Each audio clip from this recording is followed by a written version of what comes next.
testing. And when we go back to our return on the Exodus, we're going to be tested, and tested rather heavily. And I think a lot of us look at the Exodus, especially those who really study it, to say, if I do this and this and this, it'll be easier for me. And that's correct, it will be easier for you. But that doesn't mean you still won't be tested, and tested pretty heavily. In the first Exodus, manna was a test. And if you didn't complain about the manna, then you got quail. And if you ate the quail, then you died. So you don't eat the quail. And so many times we see where they were tested with water. Now, one of the first things you have when it comes to the water is how long can you go without water? And we know it's about 3 days.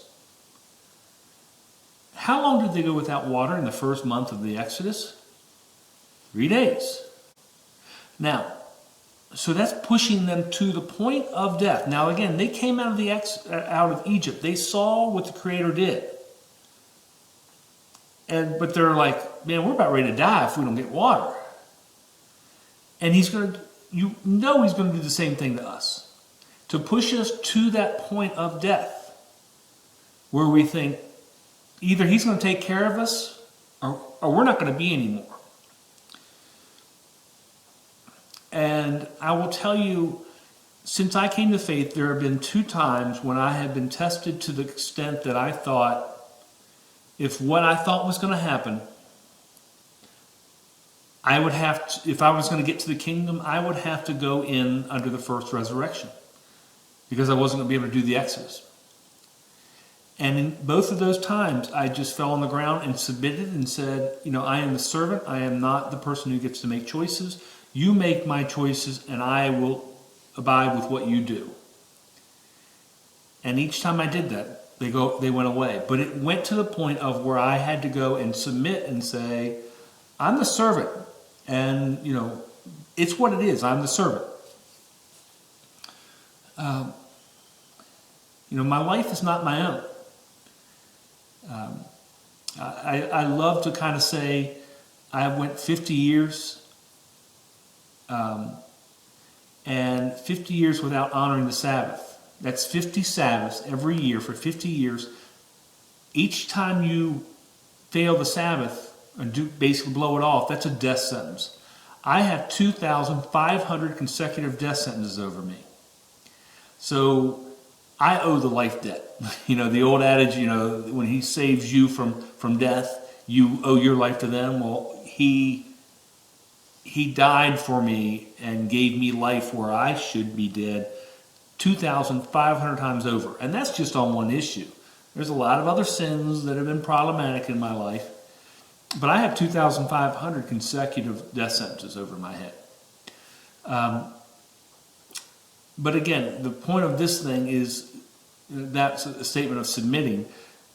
But he tests us, and he gives us a couple verses on the Exodus about testing you on the water. And I'm sure some of us will say, okay, well, we're reading, so we know we could go 3 days without water, so we'll bring canteens, and I hope we all bring canteens. But if you're on the Exodus and your children are thirsty, are you going to drink, or are you going to give the children water? Because as a parent, I think almost all of us are going to give the child water. And how long can a goat go without water? How long can a sheep go without water? How long can a cow go without water? Are you going to actually say, these are animals and he'll take care of me, so I'll take the water that I have and give it to these animals so that they live? And again, a good parent or a good shepherd would take care of the flock, because we know we're only going to go 3 days without water. Now, he's promised to give us water. He's promised to give us food. He gives us the manna every day once we cross the Red Sea. But on water, it doesn't say that he gives it to us every 10 minutes or every few hours or even every day. But he will do it enough to keep us alive. And that's the real issue. He'll do it enough to keep us alive. Now, he may push us to that nth degree where we say, if I don't get water soon, I'm going to be dead. But you can't complain. You have to submit and say, but I'm the servant. And as long as you submit, you're pretty well golden. He's going to take care of that. But he's going to push us to that utter limit. And let's kind of go through some of these verses. The first is Exodus 15:22. They went 3 days without water. Exodus 7:1. They were complaining because there was no water to drink. Numbers 22, again, no water. And again, that's the first month of the Exodus. So they're complaining again, we don't have water. Now here's where it really gets big in Numbers 21:5. No water, and they hate the wretched food. And they're around Edom. And what happened? He sent snakes. And the snakes just started tagging everybody.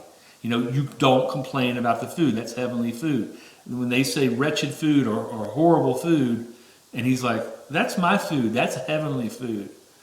And, you know, if you don't like the taste of it, then you need to be more righteous. And, you know, it's not the food's fault. It's your fault.